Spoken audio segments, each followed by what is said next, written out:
Is it? Oh, I'm sorry. Force of habit these days. I sit here most days and I spend time with God. I read His Word, I do some worship, I pray a little bit, and what I'm really trying to do is to hear His voice clearly, like Jesus did. Jesus always knew where to go and what to do because he spent time with the Father. He even says, I know my sheep and my sheep know my voice. They know me. And so that's been a passion of mine for a long time, and I've pursued it. I don't call it a discipline, I call it a discipling, because then I can learn. And recently a friend recommended this book, Patty and Mark Verkler, and it's 4 keys to hearing God's voice. And oh, you want to know what they are? Fair enough. Okay. So the first key, and there's 4 keys. It's not a lock. There's just 4 keys that you need to operate. The first one is becoming still in His presence. Like, be still and know that I am God. The second one is keeping your vision on Jesus, like Peter walking on the water. Keep your vision on Jesus, nothing else.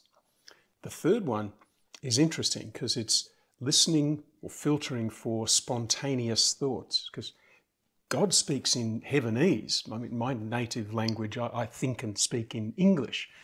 You might speak in French or Urdu or Cantonese, but God speaks in Heavenese, so it can take us a while to tune in, and His thoughts, of course, are higher than our thoughts, and He might choose to speak through His Word, through nature, through an audible voice, through circumstances, all sorts of things. And then the fourth thing, and this is the bit that I love the most, is journaling.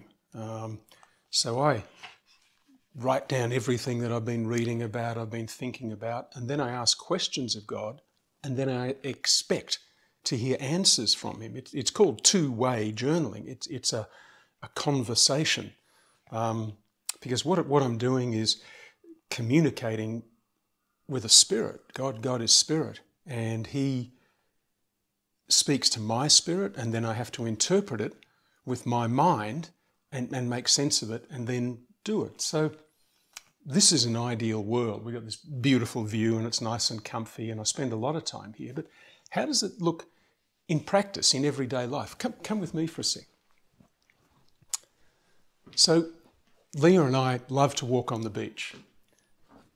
It's where we work out all our stuff. I don't know, talk about things of the future and the past. Excuse me. And one particular day we're walking on the beach, and I said something like, I am so sick of being me. And my wife, being fairly intuitive and sensitive, recognised this as an alarm bell kind of comment for someone to make.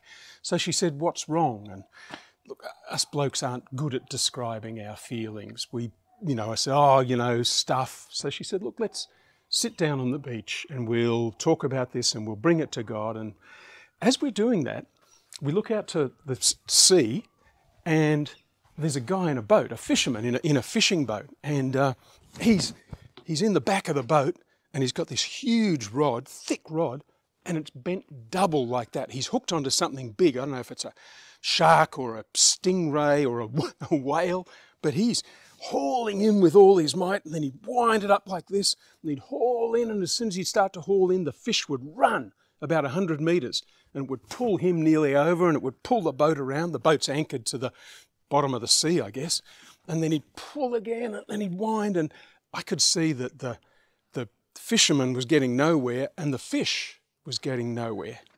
So as we find a spot to sit down on the beach, I look out at this scene, and I hear a voice, like almost an audible voice, clearly in my head that says, that's you. And I knew with this whole sand and sky, ocean vista, that God was saying, Tim, your situation is the same as that fish and that fisherman. They are inextricably linked through a hook, and neither of them is getting anywhere. He can't pull the fish in, and the fish can't get away. That's what your life is like. And I went, wow, I mean, that's a pretty grim picture. But I knew it was true, because my way of operating has always been to try and please people and to avoid displeasing people. So I'm caught between those two poles. I'm linked to people, even though they don't know it, because I'm trying to please on one hand and avoid displeasure on the other, and I get bounced between these two poles. So God's ideas tend to come to me like when you're cooking soup, and you put the flame under it and a bubble comes up after a while. Bloop. That's sort of the first idea. And then as I meditate on it, as I ask God about it, other bubbles bloop, bloop, bloop, bloop, appear. So what he was saying to me was, you need to avoid that. So I said, okay, God, tell me what a positive is. What's a way to live differently? And I realized that as I'd been sitting there, I'd been drawing lines in the sand, like a kid would draw a rainbow or something, these curves. And I looked down and I saw it through different eyes. What I saw was actually a theatre, like an amphitheatre. And there was only one audience member, and it was the person of Jesus. And he's sitting there kind of smiling like this and clapping and giving me a thumbs up. And again, I said, God, what is this all about? And he said, Tim, you love to act. You love to be up on stage. But I want you to play your life to me. Don't play it to other people and try and please their opinions and interests and so on. Play it to me, because I am your favourite father and you are my favourite son. And I just want you to be you. And whatever you do in life, as long as you do it towards me, I will clap and I will say hooray and I will whistle and I will take photos and show them around in heaven what my son can do. So it was just a beautiful moment, and it has really transformed my way of operating, so that now instead of getting pulled by people, I just go to my Father and I just know that he loves me, and because I love him back, then there are some things about my life I might change. So look, my prayer for you in sharing this story is that you learn to tune in to God, to the way that he might speak to you, because it's going to be different to me, and that he will set you free and let you be you.